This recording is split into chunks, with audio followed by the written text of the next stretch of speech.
Bus pariwisata rombongan guru terjun ke jurang, 3 orang meninggal dunia. Proses penyelamatan lagi orang kedua. Oke, proses penyelamatan orang keempat. Penyelamatan korban kapal tenggelam berlangsung dramatis di tengah ganasnya gelombang laut. La ilaha illallah, la ilaha illallah, la ilaha illallah. Pencarian korban hilang yang tertimbun tanah longsor membuahkan hasil.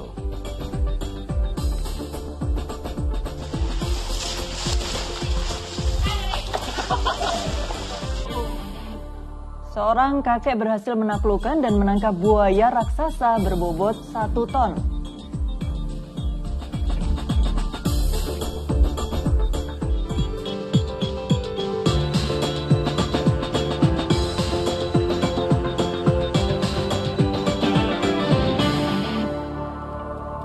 Halo, selamat pagi. Senang sekali saya Dani Maulana. Dan saya Nurul Cinta. Kita kembali menjumpai Anda dalam Fokus Pagi hari ini edisi Minggu 26 Juni 2022. Ya, pemirsa, dalam 1,5 jam ke depan kami akan hadir dengan rangkaian informasi dan peristiwa terbaru yang telah dihimpun tim redaksi kami hingga dini hari tadi. Ya, langsung saja kita awali Fokus Pagi dari informasi pertama. Bus pariwisata yang mengangkut rombongan guru sekolah dasar terjun ke jurang sedalam 20 meter di Raja Polah, Tasikmalaya, Jawa Barat. Ya, sepanjang hari Sabtu, proses evakuasi dan pencarian korban yang dinyatakan hilang terus dilakukan. Pakai tali. Satu persatu warga mengevakuasi penumpang bus yang mengalami kecelakaan terjun ke jurang sedalam 20 meter di Kampung Cirende, Desa Mangunsari, Raja Polah, Tasikmalaya. Korban adalah rombongan guru sekolah dasar negeri Sayang Jatinangor Sumedang yang hendak berwisata ke Pangandaran usai kelulusan dan pembagian rapor. Akibat kecelakaan ini 3 orang tewas dan puluhan lainnya mengalami luka-luka dan menjalani perawatan di RSUD Dr. Soekarjo. Lagi tidur pas saya tiba-tiba kayak naik roller coaster, gluduk. Udah ada di bawah pas lihat air. Masuk. Udah air. Udah air semua. Terus ibu gimana yang dilakukan Saya waktu nyari itu? anak. Penyebab kecelakaan tunggal ini diduga sopir mengantuk ketika bus dipacu dalam kecepatan tinggi. Diduga karena supir mengantuk. Ya. Korban sementara masih dievakuasi, yang sudah dibawa ke rumah sakit maupun yang di Polsek. Sepanjang hari Sabtu, petugas berusaha mengevakuasi badan bus yang berada di dasar jurang di Desa Mangunsari, Raja Polah. Selain posisi bus dalam keadaan terbalik dan terendam air sungai, curamnya jurang sedalam 20 meter menjadi kendala dan kesulitan petugas. Di saat bersamaan, petugas juga mencari seorang penumpang bernama Siti Munawaroh yang dinyatakan hilang. Keluarga menduga ia berada di bawah badan bus lantaran sejumlah puskesmas dan rumah sakit tidak ditemukan. Salah satu korban, yaitu suaminya mencari istrinya. Kebetulan di puskesmas dicari tidak ada. Di rumah sakit juga tidak ada, ya kemungkinan takutnya di bawah bis tersebut. Makanya Masih dilakukan pencarian ya? Masih dievakuasi pencarian satu korban lagi.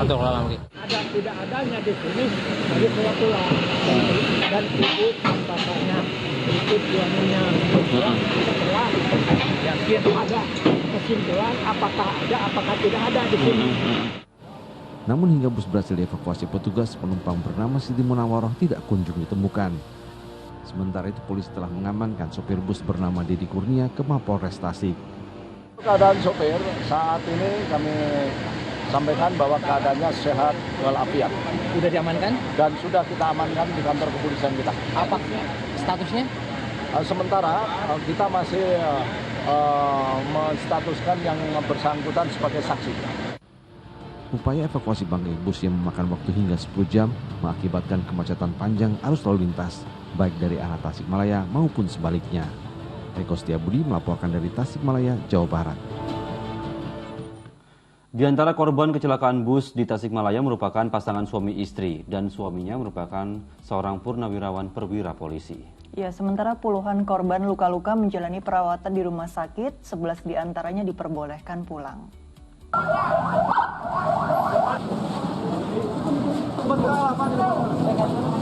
Tugas medis dan warga sibuk membawa korban luka akibat kecelakaan bus masuk jurang di Raja Polah, Tasikmalaya ke Rumah Sakit Umum Daerah Sumedang, Jawa Barat. Mereka datang dengan menggunakan ambulans dan sebagian lagi menaiki mobil pribadi. Para korban terdiri dari anak-anak dan orang dewasa, umumnya menderita luka ringan. Sebagian pasien lainnya luka berat sehingga harus mendapat perawatan intensif di rumah sakit. Hingga Sabtu malam 11 orang luka ringan sudah diperbolehkan pulang ke rumahnya. Sementara 9 orang lainnya masih dalam perawatan intensif. Pemerintah Kabupaten Sumedang menjamin pembiayaan pengobatan semua pasien korban kecelakaan maut di Tasikmalaya ini. Baik yang luka berat, luka ringan, sekarang sedang kami evakuasi, dibawa dari Tasik ke Sumedang, dirawat di rumah sakit Sumedang. Kami tadi menurunkan 15 ambulan, dokter dan perawat rumah sakit, 1 tim BPBD, kemudian dari Dinkes, RSUD dan Dinas Pendidikan, berlangsung untuk mempercepat proses penanganan musibah. Sementara duka menyelimuti pemakaman 2 jenazah korban kecelakaan bus di Tasikmalaya. Keduanya merupakan pasangan suami istri, Ibtu Olih Komarudin dan Esi Sukaisi. Keluarga memakamkan jenazah di kampung kelahirannya di Ciamis dengan iringan pasukan Brimob, Polda Jawa Barat. Ya, anggota Brimob kebetulan udah pensiun, 3 tahun berarti pensiun. Kalau ibunya? Ibunya masih ngajar di SD Sayang. Merasa kehilangan Kang dengan kejadian ini? Sangat kehilangan. Bus pariwisata rombongan guru SD Sabtu dini hari terperosok masuk jurang sedalam 20 meter di kawasan Raja Polah, Tasikmalaya, Jawa Barat. Sejumlah penumpang tewas dan puluhan lainnya luka-luka. Agun Gunawan dan Eko Setiabudi melaporkan dari Sumedang dan Ciamis, Jawa Barat. Kita ke informasi selanjutnya, diduga dihantam ganasnya gelombang laut, sebuah kapal jenis landing craft tank bernama Anugerah Indasah tenggelam di perairan Tanah Laut, Kalimantan Selatan. Tim SAR gabungan juga berhasil menemukan 5 penumpang dalam keadaan selamat, sedangkan 6 sisanya masih dinyatakan hilang. Proses penyelamatan lagi orang kedua. Satu persatu penumpang kapal LCT Anugerah Indasah yang ditemukan berada di perairan Tanah Laut, tepatnya sekitar 5 mil dari Desa Sanipah, Penyampitan, berhasil dievakuasi tim Basarnas ke atas kapal MT Ferry 12 Jumat siang. Total terdapat 5 anak buah kapal yang ditemukan dan berhasil diselamatkan. Sedangkan 6 ABK lainnya masih dalam pencarian tim SAR gabungan. Untuk korbannya masih dicari. Yang sementara terdata itu ada 6 orang korban, Pak. Di total penumpang dari LCT bernama Anugerah Indasah itu sekitar 11 orang. Tercatat 5 korban selamat yaitu Abdul Aziz Setiawan, Saifullah Safri, Beni Hidayat, Valentino V. Paruntu, dan Nofri Pontolawokang. Kapal LCT Anugerah Indasah tenggelam saat tengah berlayar dari Banjarmasin, Kalimantan Selatan menuju Samarinda, Kalimantan Timur pada Kamis pukul 8 malam. Kapal dengan 11 ABK bermuatan sejumlah alat berat tersebut tenggelam di perairan Sanipah, Kabupaten Tanah Laut. Muhammad Lutfi Darlan melaporkan dari Kabupaten Tanah Laut, Kalimantan Selatan. Di informasi berikutnya, diduga akibat mengalami korsleting pada mesin kendaraan, sebuah mobil angkutan kota di Subang, Jawa Barat hangus terbakar. Ya, musibah ini menyebabkan 1 orang penumpang tewas, sementara pengemudi angkot mengalami luka bakar. Kebakaran yang menghanguskan angkutan kota terjadi di Kampung Cikupa, Kabupaten Subang, Jawa Barat. Tidak adanya alat pemadam kebakaran serta jauhnya sumber air membuat warga kesulitan memadamkan kobaran api. Seorang penumpang wanita yang duduk di belakang sopir terjebak dan pingsan hingga tak bisa diselamatkan. Korban tewas terbakar. Dari arah barat ada kendaraan kebakar yang di dalamnya ada 1 perempuan menjadi korban kebakaran yang mobil terbakar tersebut. Setelah 3 hari pencarian, 1 korban hilang yang tertimbun tanah longsor di Desa Cibunian, Kabupaten Bogor, Jawa Barat akhirnya membuahkan hasil. Ya, korban ditemukan tertimbun longsor sekitar 10 meter dari rumahnya dalam kondisi tidak bernyawa.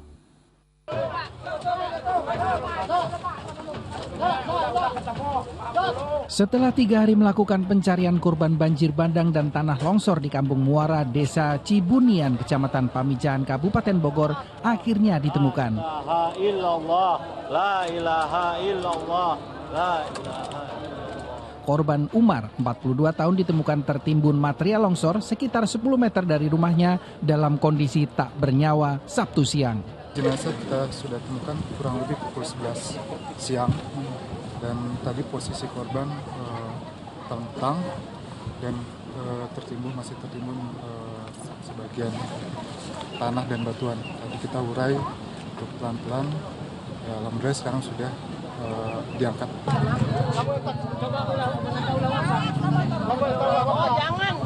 Isak tangis keluarga pecah begitu mengetahui korban ditemukan dalam kondisi tewas. Adik korban bahkan sempat pingsan, tak kuasa menanggung duka. Adiknya. Begitu sadar, adik korban kembali menangis pilu.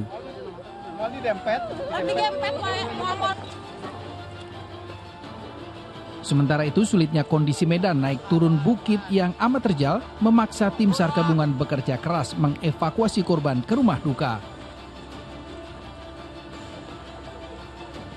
Jenazah korban lalu diserahkan ke pihak keluarga untuk dimakamkan di pemakaman umum desa setempat. Dengan ditemukannya korban, jumlah korban tewas bencana banjir bandang dan tanah longsor di Pamijahan Kabupaten Bogor menjadi 3 orang. Asep Solin melaporkan dari Kabupaten Bogor, Jawa Barat. Banjir yang melanda 3 desa di Pekalongan, Jawa Tengah hingga Sabtu siang belum juga surut. Ribuan rumah masih terendam hingga setinggi setengah meter. Banjir yang disebabkan jebolnya tanggul Sungai Meduri di Pekalongan hingga Sabtu siang masih merendam permukiman warga di 3 desa. Ribuan rumah masih terendam banjir dengan ketinggian rata-rata setengah meter. Bahkan di wilayah Pasir Sari dan Tegal Dowo, banjir terpantau setinggi 70 cm. Sementara itu di desa Karangjompo yang lokasinya lebih tinggi, banjir sedikit surut sehingga warga bisa kembali beraktivitas. Sambil menunggu perbaikan tanggul, warga menimbun karung berisi tanah dan pasir di sepanjang sisi tanggul yang jebol.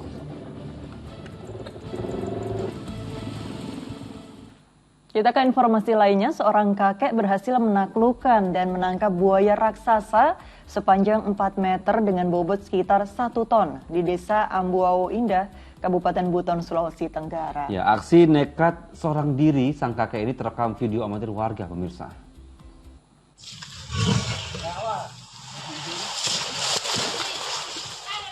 Sesaat setelah ditaklukkan oleh Usman berusia 53 tahun, warga desa Ambau, Kecamatan Lasalimu, Kabupaten Buton, Sulawesi Tenggara Sabtu kemarin, buaya sepanjang sekitar 4 meter ini masih terus meronta. Tidak ada lidahnya. Tindakan gagah berani menangkap predator ini dilakukan Usman seorang diri dan hanya berbekal seutas tali tambang. Penangkapan berawal ketika ia mendengar teriakan ketakutan warga yang melihat kemunculan buaya. Butuh waktu sekitar 30 menit untuk membungkam dan melumpuhkannya. Apakah saya harus berani? Karena berani ini barang umpamanya dibiarkan naik terus ke darat, berarti kita tidak berani turun ke sawah.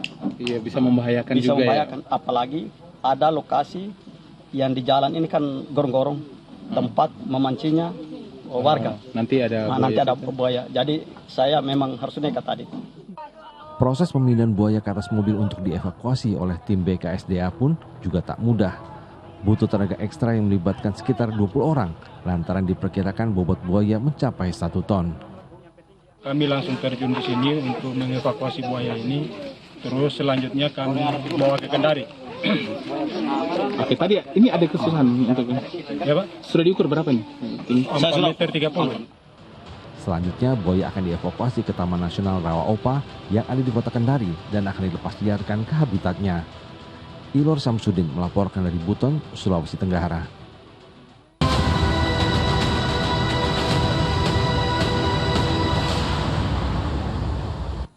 Kita ke informasi dari lapangan hijau, pemirsa. Dari lanjutan Piala Presiden 2022, Barito Putra gagal meraih poin penuh pada laga terakhirnya di penyisihan Grup B. Ya, menghadapi Madura United, Laskar Antasari harus puas berbagi poin setelah hanya mampu bermain imbang.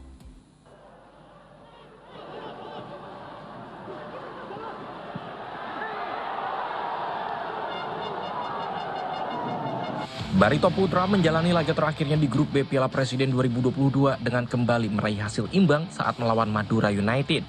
Duel kedua tim ini berlangsung di Stadion Segiri Samarinda, Kalimantan Timur, Sabtu sore.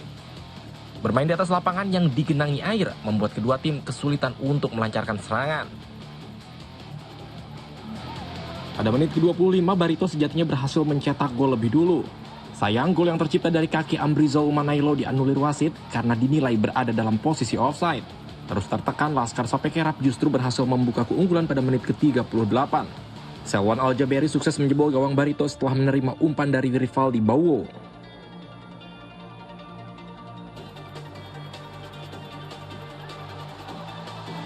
Tertinggal 1 gol, Laskar Antasari coba tingkatkan intensitas serangan. Hasilnya pada menit ke-42 Barito mendapat hadiah penalti setelah Umanelo dilanggar di kotak terlarang. Rafael Silva yang maju sebagai Algojo mampu menjalankan tugasnya dengan baik. Kedudukan imbang 1-1 untuk kedua tim ini bertahan hingga peluit panjang dibunyikan.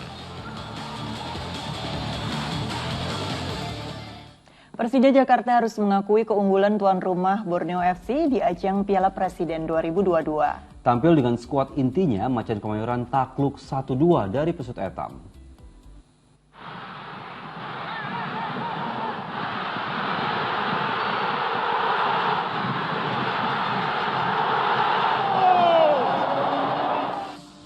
Persija Jakarta yang untuk pertama kalinya turun dengan skuad intinya di ajang Piala Presiden 2022 tetap belum mampu meraih kemenangan saat menghadapi tuan rumah Borneo FC di Stadion Segiri Samarinda Sabtu malam. Gawang Macan Kemayoran bahkan nyaris kebobolan lebih dulu saat laga baru berjalan 3 menit. Beruntung tendangan tepat sasaran yang dilancarkan pemain Borneo masih mampu digagalkan Andri Tani. Persija Jakarta akhirnya sempat mencuri keunggulan lebih dulu. Rio Fahmi sempat membuat publik Samarinda terdiam lewat golnya yang dicetak pada menit ke-25. Tak ingin kehilangan muka di hadapan para supporternya, Borneo berhasil samakan skor di penghujung babak pertama. Stefano Lillipali mencetak gol penyeimbang lewat sepakan kerasnya pada menit 45+4. Pada babak kedua, kemenangan Pesut Etam akhirnya berhasil dipastikan lewat aksi Mateus Pato, lewat skema 1-2 yang tercipta di menit ke-73. Skor 2-1 untuk kemenangan Borneo bertahan hingga laga usai. Hasil ini membawa Borneo untuk sementara berhasil memuncaki klasemen grup B Piala Presiden 2022 dengan 7 poin. Sementara Persija semakin terbenam di dasar klasemen.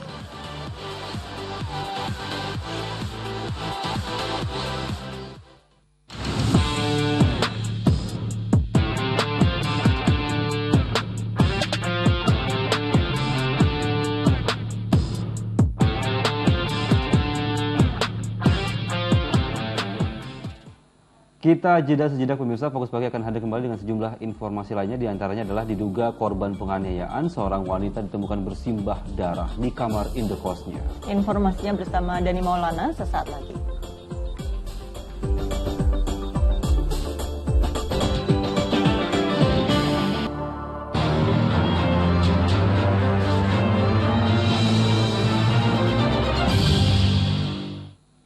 Anda kembali di Fokus Pagi bersama saya Dani Maulana dan kini kita masuk ke segmen Fokus Kasus. Pemirsa, sejumlah rumah warga di kawasan padat penduduk di kota Bandung habis dilalap si jago merah. Warga yang panik melihat kobaran api berhamburan menyelamatkan barang-barang berharga mereka.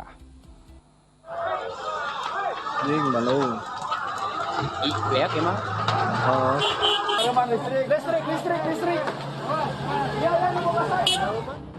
Kobaran api yang disertai asap tebal membumbung tinggi di permukiman padat penduduk di Babakan Ciparai, Kota Bandung, Jawa Barat. Kebakaran yang terjadi pada Sabtu siang itu membuat warga sekitar panik. Sementara sejumlah orang berjibaku memadamkan api dengan alat seadanya. Sebagian mereka juga berusaha mengeluarkan barang berharga yang bisa diselamatkan.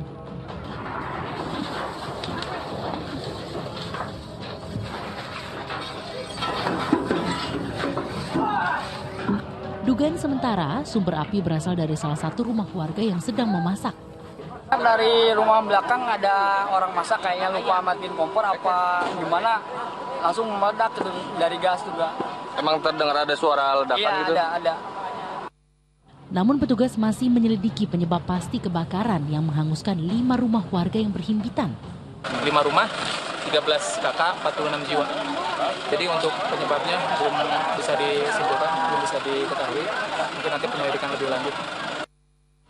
Api berhasil dijinakan setelah tim damkar Kota Bandung menurunkan 13 unit mobil pemadam kebakaran ke lokasi kejadian. Tidak ada korban jiwa dalam peristiwa tersebut, namun kerugian diperkirakan mencapai ratusan juta rupiah. Muhammad Rizal melaporkan dari Bandung, Jawa Barat. Promosi minuman beralkohol dari kafe Holy Wings yang berbau sara berbuntut panjang. Selain berurusan dengan polisi, sejumlah ormas pun mengepung kafe di sejumlah tempat di ibu kota. Bahkan di Bogor, Jawa Barat, kafe bekas Holy Wings menjadi sasaran penyegelan pemerintah kota. Buka sini ayo. Buka gudangnya. Petugas gabungan Wali Kota, Kapolresta, dan Dandim 0606 Kota Bogor langsung menyusuri sebuah kafe bekas Holy Wings di kawasan Jalan Pajajaran. Mereka selain mengecek keterkaitan promo minuman beralkohol yang menimbulkan kasus sara, karyawan Holy Wings Jakarta juga menyegel tempat ini. Sebab petugas mendapati ratusan botol minuman keras berkadar alkohol tinggi yang mereka sembunyikan di sebuah gudang di belakang kafe.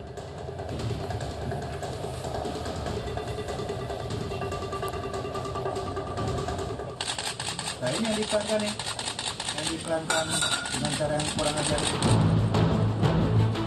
Selain melanggar peraturan daerah Kota Bogor tentang penyelenggaraan ketertiban umum, pemerintah kota pun kini mencabut izin usaha kafe ini.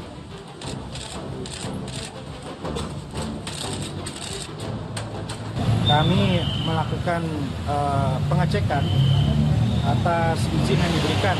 Izin yang diberikan ini bukan untuk menjual alkohol di atas 5%. Tapi dari pengecekan kami hari ini, kami sekaligus tadi mengecek bersama kawan Dandim, ini ditemukan alkohol di atas 5%.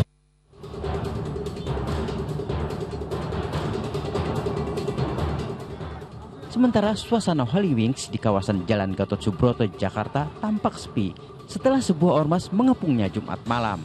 Bahkan tidak ada penjagaan ketat di sekitar outletnya. Pasalnya, sejak adanya pelaporan ke polisi dan pengepungan ormas, Holy Wings terpaksa tutup hingga waktu yang belum ditentukan. Tim liputan melaporkan dari Bogor, Jawa Barat dan Jakarta. Dari peristiwa lainnya, seorang pria di Toba, Sumatera Utara dihakimi massa karena dituduh menculik seorang anak. Tapi setelah dilakukan penelusuran, ternyata pria itu merupakan ayahnya.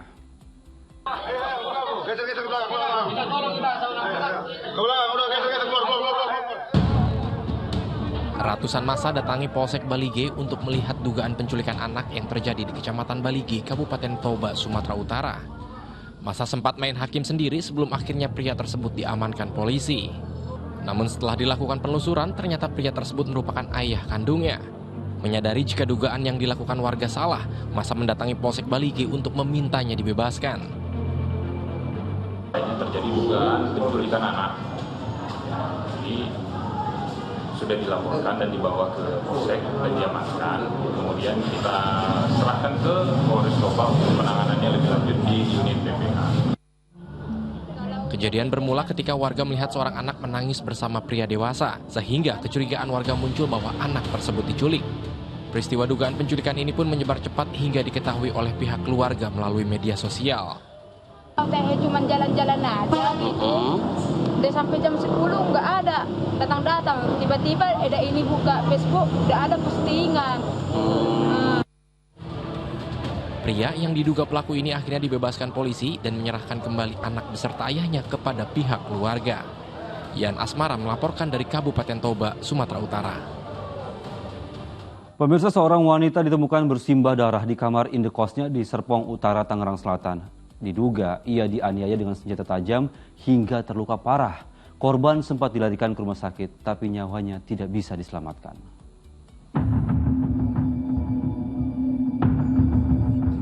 Sejumlah warga berusaha menolong seorang wanita yang ditemukan keadaan meregang nyawa di depan kamar indekosnya di Jalan Bayangkara, Pondok Jagung Timur, Tangerang Selatan pada Sabtu pagi.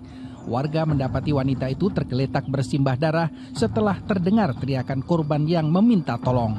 Sejumlah penghuni indekos lainnya kemudian melarikannya ke rumah sakit, namun nyawanya tak tertolong.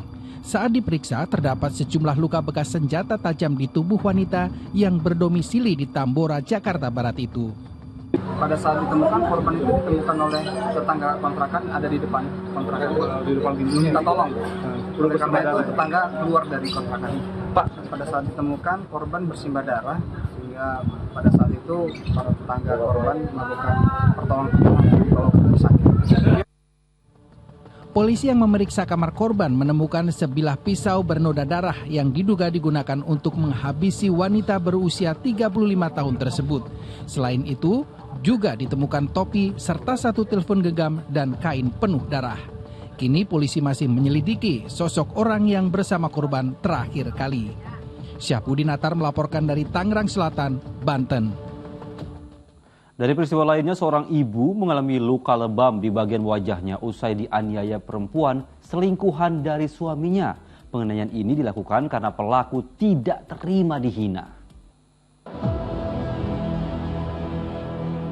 MM warga kawasan Minahasa Selatan, Sulawesi Utara ini menjalani pemeriksaan penyidik Polsek Amurang.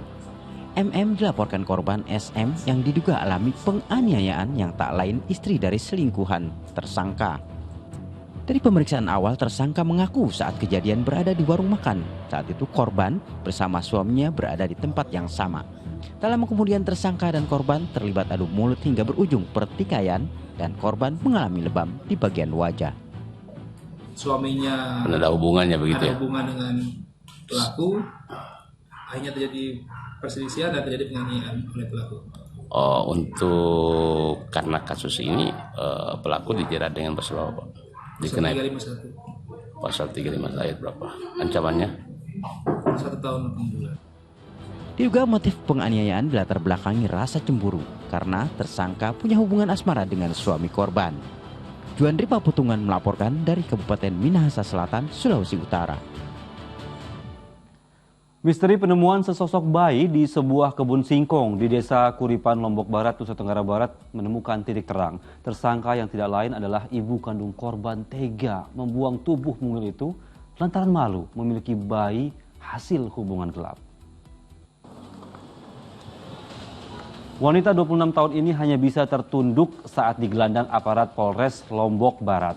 Ibu dari bayi berjenis kelamin laki-laki itu dibekuk di rumahnya berdasarkan sejumlah bukti polisi usai olah TKP dan memeriksa sejumlah saksi. Tersangka mengaku tega menghabisi nyawa bayi yang dilahirkannya karena bayi malang itu merupakan hasil hubungan di luar nikah dengan kekasihnya.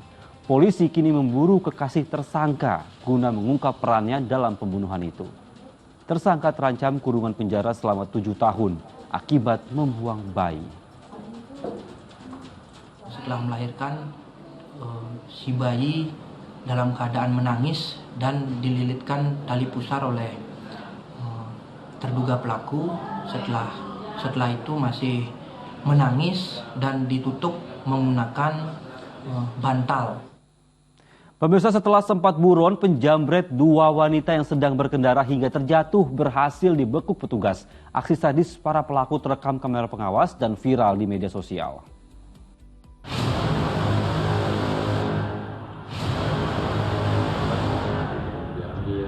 Dua wanita, ibu dan putrinya ini tidak menyadari bahaya yang mengintai saat melintasi Jalan Raya Tarumajaya, Kabupaten Bekasi. Dari rekaman kamera pengawas CCTV warga, terlihat seorang penjamret tiba-tiba mendekat sebelum merampas dompet korban. Akibatnya, korban yang sempat mempertahankan barang berharga miliknya terjatuh dan luka-luka. Berbekal rekaman CCTV, polisi berhasil membekuk tersangka atas nama Bedot yang 2 hari sebelumnya kabur. Pada polisi, tersangka mengaku nekat menjamret lantaran terlilit utang. Untuk bayar utang, Pak. Bayar utang? Udah punya anak, Mas? Udah, Pak. Anak juga. Bang, uangnya buat apaan, Bang? Bayar utang, Pak. Itu emang sengaja ngejar itu sebelumnya diintai dulu atau gimana? Udah, Pak, ketemu papasan di jalan. Di jalan ada kesempatan langsung diambil paksa gitu ya? Iya, Pak.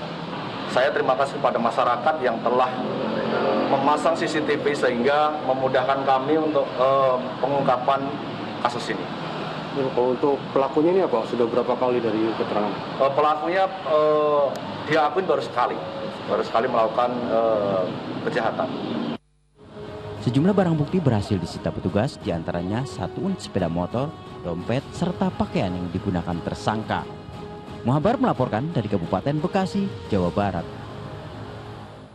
Sejumlah pasangan mesum diamankan petugas di salah satu penginapan di Jakarta Timur. Mereka mengaku sudah menikah siri, tapi tidak bisa menunjukkan buktinya.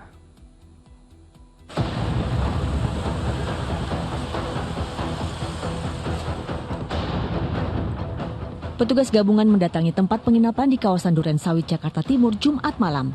Satu persatu pintu kamar diketuk petugas. Hasilnya ditemukan 6 pasangan tengah berduaan di dalam kamar.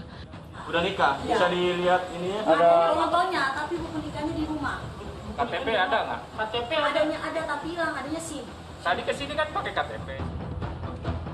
Rata-rata pasangan yang terjaring mengaku sudah menikah siri. Tapi petugas tetap menggiring mereka ke dinas sosial untuk diberikan pembinaan karena tak bisa menunjukkan bukti. Jadi kalau umur mereka sudah dewasa rata-rata dari KTP sudah dewasa. Alasan segera mau menikah, menunggu menikah mereka menginap di sini. Untuk proses selanjutnya gimana Pak? Untuk proses selanjutnya kita nanti bawa ke kantor, kita panggil orang tuanya, kedua orang tuanya. Pasangan ini kita panggil untuk kita berikan pertanggungjawabannya nanti. Dalam razia ini, satu orang wanita menolak dibawa ke kantor wali kota karena mengaku bersama suami, tapi lupa nama suaminya. Muhammad Subadri Arifki melaporkan dari Jakarta.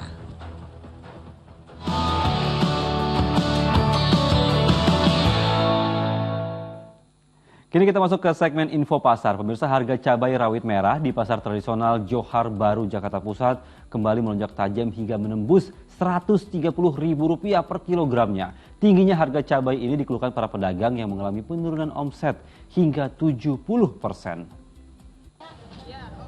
Harga cabai di sejumlah daerah terus merangkak naik. Di pasar tradisional Johar Baru, Jakarta Pusat, cabai rawit merah yang normalnya dulu dijual seharga Rp50.000, kini naik 100% lebih hingga menyentuh angka Rp130.000 per kilogram.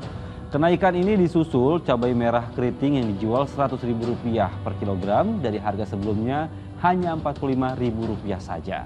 Kenaikan harga komoditi dapur ini disinyalir karena kondisi kemarau basah dan juga curah hujan yang tinggi.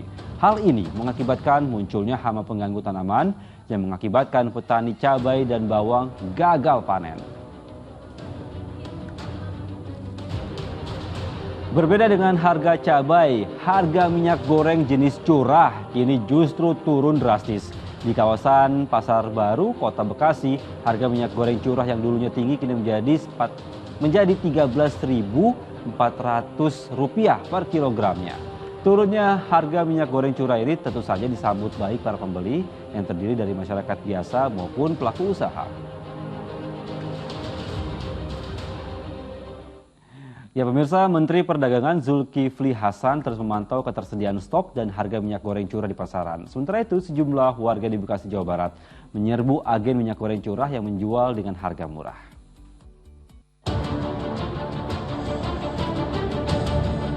Mengetahui harga minyak goreng curah sedang turun, sejumlah warga yang didominasi ibu rumah tangga ini menyerbu agen penjual minyak goreng curah di kawasan Pasar Baru, Bekasi, Jawa Barat pada Sabtu siang.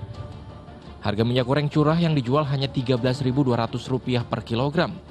Harga yang dinilai cukup murah ini membuat warga membelinya dengan jumlah banyak sambil membawa jeriken berkapasitas 10 hingga 20 kilogram. Warga mengaku terbantu dengan hadirnya minyak goreng curah murah ini, meskipun kualitasnya jauh di bawah dengan minyak goreng kemasan. Ya, buat ini jualan. Oh, jualan. Dengan harga kayak gitu berarti dagangan Ya gimana tuh? lebih ini ya, lebih apa ya, untung. Sementara itu, Menteri Perdagangan Zulkifli Hasan terus melakukan sidak di sejumlah titik penjualan minyak goreng curah yang berada di Pasar Kramat Jati, Jakarta Timur. Harga minyak goreng curah subsidi yang dijual mencapai Rp14.000, sedangkan untuk minyak goreng kemasan mencapai Rp24.000 sampai Rp25.000 per liter. Harga ini dinilainya masih belum ada penurunan yang signifikan. Namun, untuk ketersediaan minyak goreng di pasaran sudah aman, tidak ada lagi kelangkaan. Minyak goreng belum 2 minggu 14.000 ada barangnya. Kalau kilo 15.500. Ada contohnya ini penampung kalau di pasar, itu lihat tuh stoknya ya. Orang tinggal datang ngambil ya. Menurut Kemendak, hingga sampai saat ini sudah ada 15.000 titik penjualan minyak goreng curah bersubsidi yang tersebar di seluruh Indonesia. Tim Liputan melaporkan.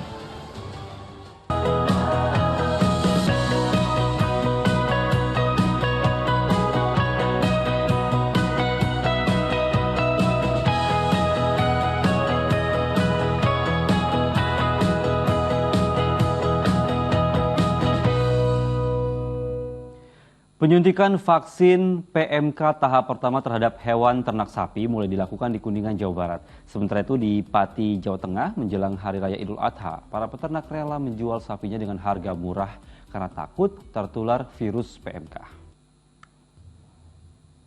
Merebaknya wabah penyakit mulut dan kuku menjelang Hari Raya Idul Adha membuat puluhan peternak di Sumberjo, Pati, Jawa Tengah menjadi panik. Sekitar 90% hewan ternak dari 200 lebih sapi milik warga kini terjangkit penyakit mulut dan kuku. Kondisi ini membuat para peternak terpaksa menjual sapinya dengan harga murah, yakni 5 hingga 8 juta rupiah per ekor. Padahal harga normal sapi berkisar 20 juta rupiah per ekornya. Langkah ini diambil peternak karena takut sapinya tertular virus PMK dan mengalami kerugian lebih parah lagi.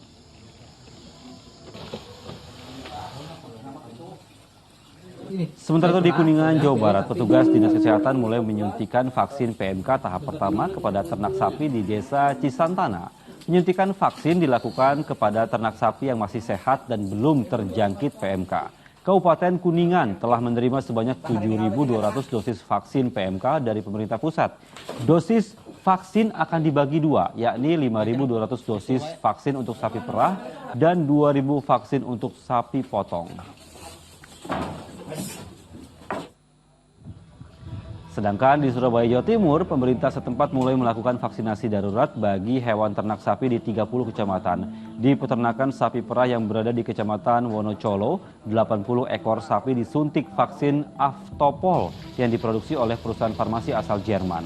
Mulai digalakannya vaksinasi bagi hewan sapi, para peternak kini berharap penyebaran wabah penyakit mulut dan kuku bisa segera turun.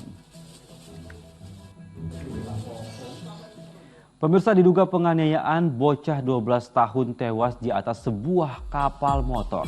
Informasi selengkapnya akan disampaikan oleh Nurul Cinta sesaat lagi hanya di Fokus Pagi.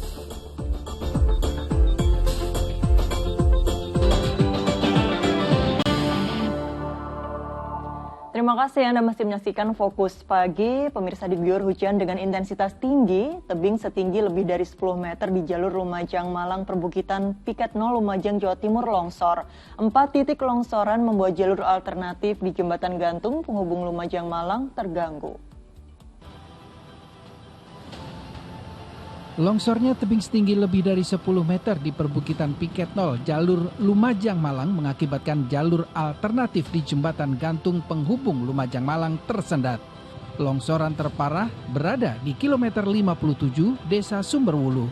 Banyak-banyak yang longsor ini, kadang-kadang orang lewat sini arang-arang, kadang-kadang takut semua, Mas. Oh gitu. Kalau tidak nekat sini tidak bisa jalan orangnya, kembali nginep Masjid Kamar Kajang. Oh gitu. Iya, iya. Memang sering terjadi longsor, Pak? Sering, tiap hari. Tiap hujan pasti longsor. Warga secara swadaya lalu berupaya membuka akses dengan membersihkan material longsor yang menutup badan jalan. Namun para pengendara tetap mengaku kesulitan mengakses jalur alternatif ini hingga sebagian pengendara terpaksa turun dari sepeda motor dan berjalan kaki. Dari Lumajang Kota? Kota Malang. Oh, Kota Malang. Emang sebelumnya nggak ngerti kalau jalannya di sini longsor? Belum tahu. Gimana tadi kesulitannya, ya, Pak? Kaget bikin jalannya tadi. Selain di kilometer 57, longsoran juga terjadi di kilometer 56 dan 58 di Desa Sumberwulu, serta di kilometer 58 Desa Supiturang. Jalur lintas selatan ini secara resmi dibuka pemerintah setempat setelah jembatan gantung Geladak Perak yang sebelumnya runtuh diterjang lahar Semeru selesai dikerjakan. Namun hanya kendaraan roda 2 saja yang diizinkan melintas. Nur Salim melaporkan dari Lumajang, Jawa Timur. Petugas damkar bersama BPBD menangkap sepasang ular piton jenis retik sepanjang 4 meter dari samping kamar mayat Rumah Sakit Pandan Arang, Boyolali, Jawa Tengah. Petugas sempat kewalahan sebab ular melawan saat akan dievakuasi. Wah, aku tulanak. Betulan Mas, tulanak. Penangkapan 2 ekor ular piton sepanjang 4 meter tampak dalam rekaman video amatir warga. Petugas damkar bersama BPBD sempat kewalahan sebab ular sempat melawan saat akan dievakuasi dari samping kamar mayat Rumah Sakit Pandan Arang, Boyolali, Jawa Tengah, Sabtu malam. Kejadiannya bermula saat seorang pegawai sedang menyapu area rumah sakit terkejut mendapati hewan melata ini berkeliaran.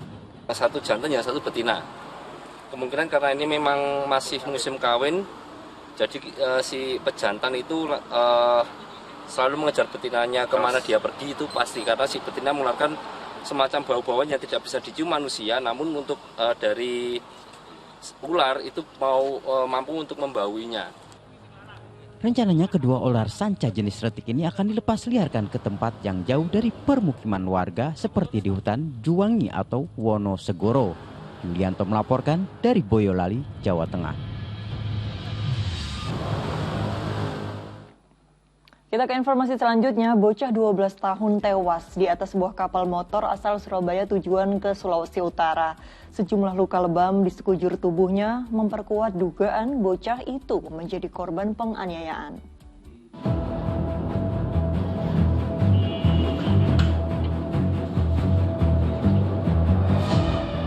Duka mendalam langsung mendera wanita ini lantaran buah hatinya yang berusia 12 tahun tewas mengenaskan di sebuah kapal motor. Sejumlah luka lebam di sekujur tubuhnya memperkuat dugaan bocah lelaki ini menjadi korban penganiayaan. Polisi langsung memeriksa dan olah tempat kejadian perkara di atas kapal yang berlayar dari Surabaya, Jawa Timur menuju Manado, Sulawesi Utara. Selain mengumpulkan sejumlah barang bukti, polisi bersama Inavis memeriksa 6 orang saksi termasuk ABK dan penumpang lainnya. Polisi juga memastikan penganiayaan terhadap bocah 12 tahun terjadi di atas kapal saat akan bersandar di Makassar, Sulawesi Selatan. Korban dituduh mencuri gawai milik salah satu penumpang. Jadi memang ada tewasnya bocah umur 12 tahun.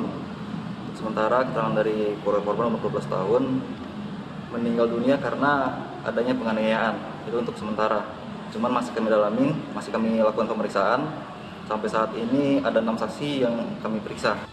Hingga kini polisi masih menunggu hasil otopsi jasad korban untuk memperdalam penyelidikan kasus kekerasan terhadap anak di bawah umur ini.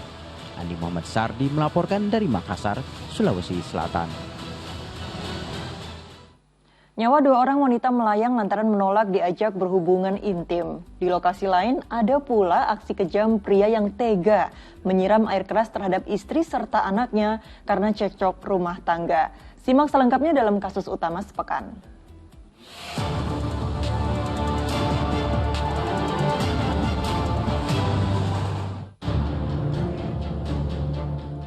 Rumah dalam kondisi berantakan di Desa Sukarukun, Kabupaten Bekasi ini jadi saksi bisu penganiayaan yang dilakukan seorang pria berusia 22 tahun terhadap keluarganya dengan penyiraman air keras. Korban adalah sang istri, anak balita, serta sang mertua. Akibatnya, ketiga korban menderita luka bakar di sekujur tubuh dan harus mendapat perawatan di rumah sakit. Tindak KDRT tersebut rupanya berawal dari sang istri yang dinikahi pelaku secara siri itu menolak diajak rujuk usai pisah ranjang. Aparat Polres Metro Bekasi yang menangani kasusnya kini memburu pelaku yang masih buron. Dengan ditangkapnya pria berinisial SS, aparat Polres Sukabumi mengungkap misteri pembunuhan 2 orang wanita yang jasadnya ditemukan di kawasan Pantai Ujung Genteng awal pekan lalu. Pembunuhan berlangsung di sebuah tempat karaoke di wilayah Pelabuhan Ratu. Tersangka mengaku kesal pada salah satu korban yang menolak diajak berhubungan intim. Korban yang merupakan wanita berusia 18 tahun tersebut sebelumnya menemani pelaku untuk karaoke bersama. Saat pembunuhan terjadi, korban lainnya, perempuan yang merupakan pemilik karaoke, datang dan melihat aksi tersangka. Ia pun lantas dihabisi pelaku. Usai ditikam, jasad kedua korban dibuang ke Pantai Ujung Genteng.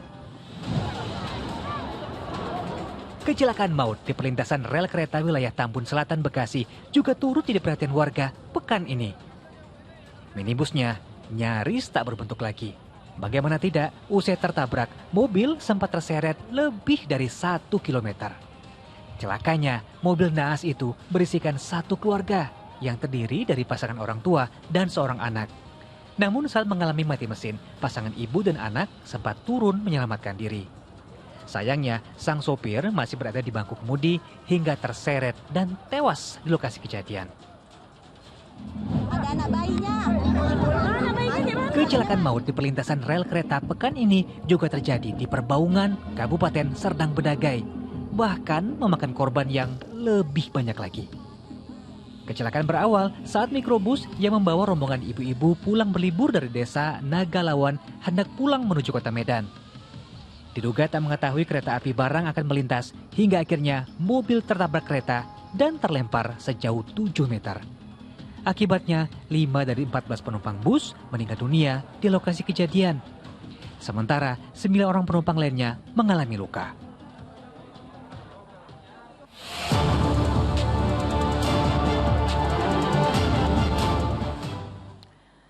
Jemaah calon haji Indonesia tampaknya harus lebih hati-hati dan waspada terhadap kemungkinan terpapar COVID-19 saat melaksanakan ibadah di Tanah Suci. Pemerintah Arab Saudi hari Sabtu melaporkan ada 927 kasus baru COVID-19.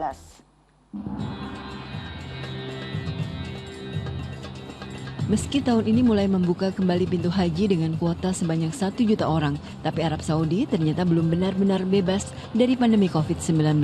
Kementerian Kesehatan Arab Saudi hari Sabtu menyatakan adanya 927 kasus baru COVID-19 dengan jumlah terbesar terjadi di kota Riyadh 363 kasus, disusul Jeddah 137 kasus, dan kota-kota lainnya rata-rata 30 kasus. Namun Kementerian Kesehatan Arab Saudi juga mengklaim sebanyak 1.004 pasien COVID-19 telah sembuh. Menyikapi peningkatan kasus COVID-19, Panitia Penyelenggara Ibadah Haji PPIH Arab Saudi mengimbau jemaah calon haji Indonesia untuk disiplin dalam menerapkan protokol kesehatan. Untuk tetap menjaga prokes, ya, tetap mempergunakan masker, baik di ruang terbuka ataupun di ruang tertutup, ya. Jadi ini upaya kita semaksimal mungkin bagaimana mengantisipasi agar tidak ada satupun jamaah haji Indonesia terpapar lah ya ketika melaksanakan ibadah haji. Para jemaah calon haji Indonesia juga diimbau untuk selalu menjaga kondisi tubuh dan mengantisipasi cuaca Arab Saudi saat ini yang amat panas dengan suhu udara rata-rata berkisar 46 derajat Celcius. Selain itu, PPIH Arab Saudi telah menerbitkan surat edaran bagi seluruh petugas tertanggal 22 Juni lalu untuk mematuhi protokol kesehatan. Puji Abdul Subekti melaporkan dari Jeddah, Arab Saudi. Guna menunjang kesehatan jemaah haji yang tiba di Tanah Suci, layanan makanan yang sehat dan baik disediakan oleh Panitia Penyelenggara Ibadah Haji. Menu makanannya pun disesuaikan dengan lidah orang Indonesia.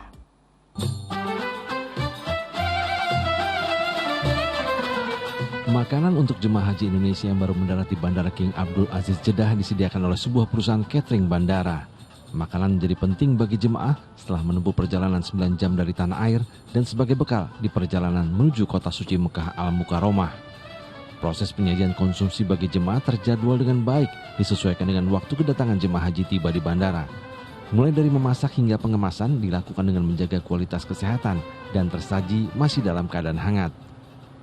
Sehingga bisa nanti ketika didistribusikan kepada jemaah haji, pada saat setelah jemaah haji tiba, kemudian akan ke bus menuju Mekah, maka masih dalam kondisi konsumsi itu masih hangat.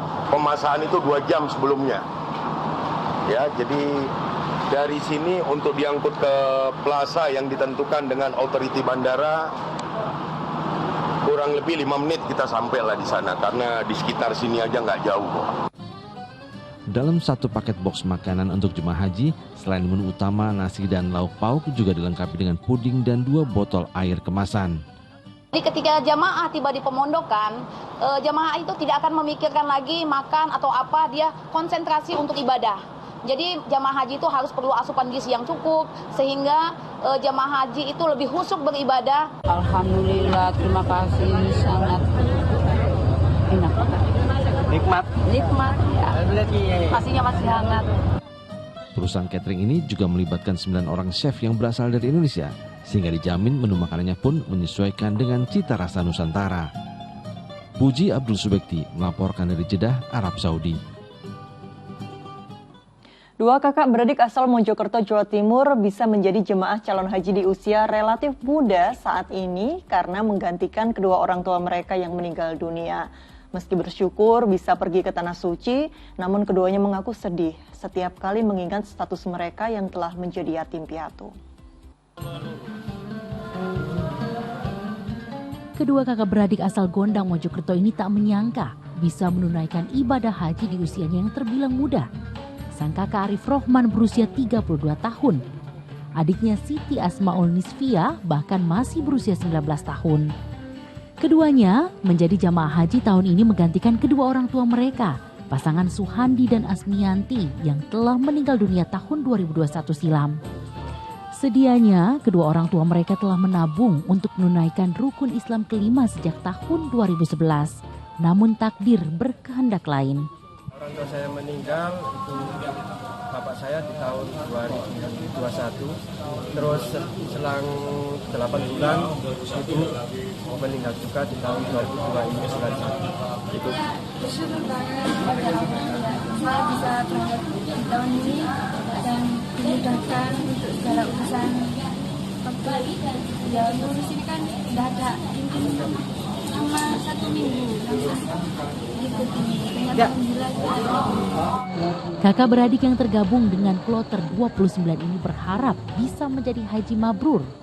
Meskipun bersedih harus menjadi yatim piatu, doa untuk kedua orang tuanya akan dipanjatkan di rumah Allah Subhanahu wa Ta'ala.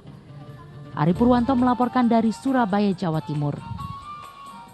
Kita beralih ke informasi lainnya. Setelah sempat disemayamkan di Gereja GPIB Paulus Jakarta Pusat, jenazah artis senior Rima Melati dimakamkan di tempat pemakaman umum Tanah Kusir, Kebayoran Lama, Jakarta Selatan pada Sabtu siang.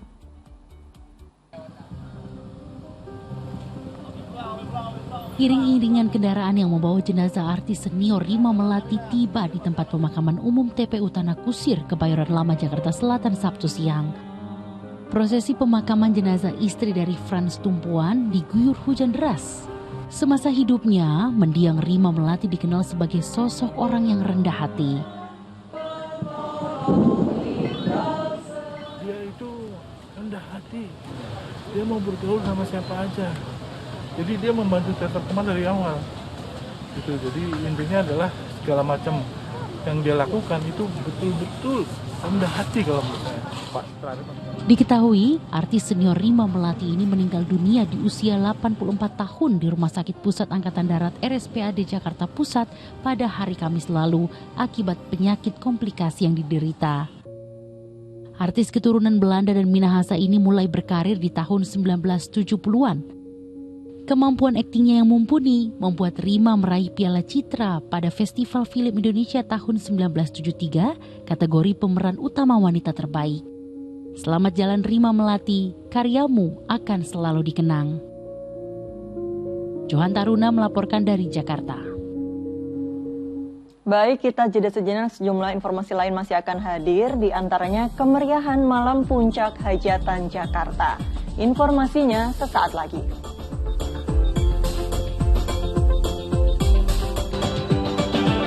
Uang sebesar Rp150.000 oleh seseorang untuk setiap rumah yang dibakar. Aksinya ini dilakukan dengan cara membakar kain yang sudah disiram minyak tanah, kemudian diletakkan ke rumah yang menjadi target. Terduga pelaku kini telah diamankan oleh pihak kepolisian setempat. Punya pedagang yang ngontrak di lokasi setempat. Tapi warga sini juga? Ya, cuma dia ngontrak datang. Ini ketangkep warga? Iya, ketangkep tangan. Yang kelima kalinya. Malam puncak Jakarta hajatan yang berlangsung di Jakarta International Stadium berlangsung meriah. Ya, acara yang turut diramaikan oleh puluhan musisi ternama tanah air ini dihadiri sekitar 70.000 orang. Sebanyak 70.000 orang menghadiri malam puncak Jakarta hajatan ke-495 yang berlangsung di Jakarta International Stadium, Jakarta Utara, Sabtu malam. Acara ini jadi kali pertama peringatan ulang tahun Jakarta yang diselenggarakan secara massal. Malam puncak perayaan HUT DKI Jakarta diramaikan oleh puluhan musisi kenamaan tanah air. Pentas akbar ini sengaja dihelat agar bisa dinikmati seluruh masyarakat ibu kota. Ini adalah kali pertama peringatan ulang tahun Jakarta dilakukan di Jakarta International Stadium. Dan juga ini pertama kali Jakarta International Stadium dipakai untuk penonton dengan lebih dari 60.000. Yang pernah kita lakukan selalu di bawah 10.000. Tema Jakarta hajatan yang digunakan sepanjang rangkaian perayaan HUT ini diambil dari bahasa Betawi yang bermakna mensyukuri dan merayakan. Sementara untuk slogan Jakarta Kota Global, kolaborasi, elevasi, dan akselerasi bisa benar-benar menopang eksistensi ibu kota hingga di kancah dunia. Ramaditya Domas dan Sri Indro melaporkan dari Jakarta. Nah, ini waktu yang pas untuk libur akhir pekan. Bagi Anda pecinta wisata ekstrim, wajib coba sensasi off-road di Ciwidey, Jawa Barat. Ya, selain seru sekali pemirsa, Anda juga diperbolehkan mengemudikan mobil dengan spesifikasi khusus ini.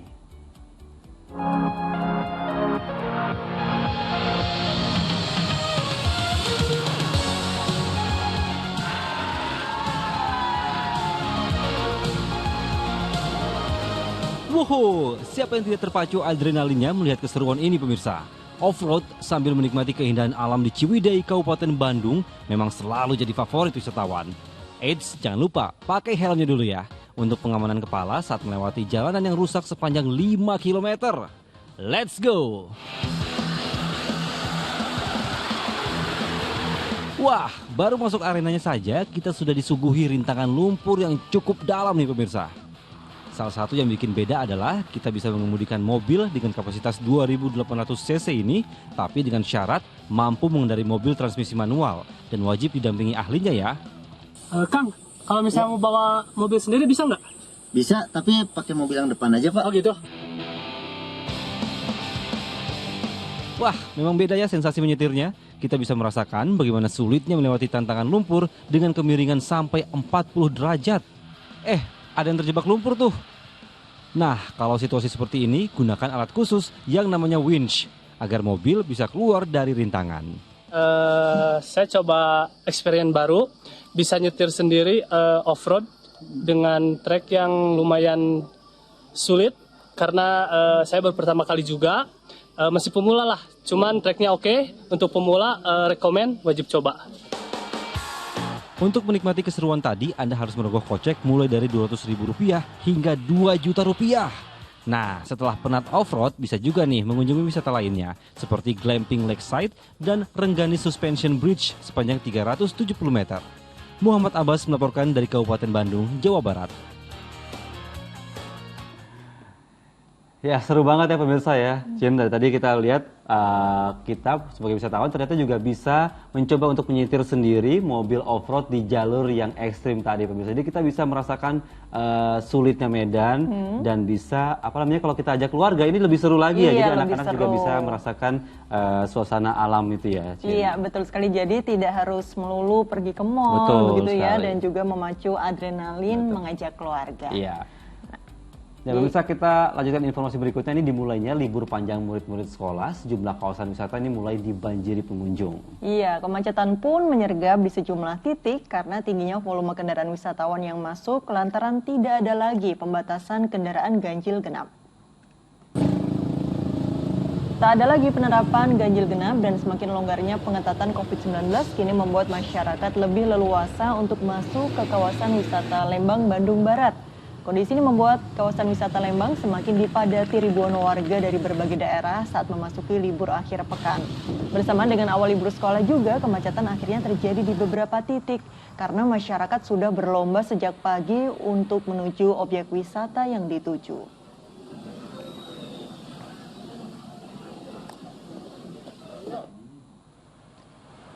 Sementara itu, kawasan wisata Puncak masih menjadi lokasi favorit warga untuk menghabiskan libur akhir pekan dan libur sekolah. Masyarakat sepanjang hari Sabtu berduyun-duyun menuju ke kawasan yang dikenal dengan kesejukan udaranya ini. Kepadatan hingga terjadi antrian panjang kendaraan mengular mulai dari exit Tol Ciawi hingga menuju ke arah Simpang Gadok ke kawasan Puncak tidak terputus. Kemacetan kendaraan terjadi karena adanya peningkatan volume kendaraan dengan didominasi bus pariwisata dan juga kendaraan roda 4 berplat nomor dari daerah Jabodetabek. Kondisi tak jauh berbeda juga terjadi hingga Sabtu malam. Antrean arus kendaraan wisatawan menuju kawasan Puncak masih terlihat mengular panjang hingga berjalan merayap pelan di kawasan Puncak Bogor, Jawa Barat. Ini kepadatan terjadi terutama di beberapa titik simpul kemacetan di jalur Puncak Bogor, Jawa Barat, seperti di titik simpul Megamendung, persimpangan Pasar Cisarua. Tidak adanya pemberlakuan ganjil genap pada malam hari menjadi salah satu penyebab utama peningkatan volume kendaraan. Dan pemirsa, untuk mengetahui situasi terkini bagaimana keadaan di kawasan Puncak Bogor, kita sudah terhubung dengan rekan kami, ada Cira Ceniago dan juga ada Tikno Handoko.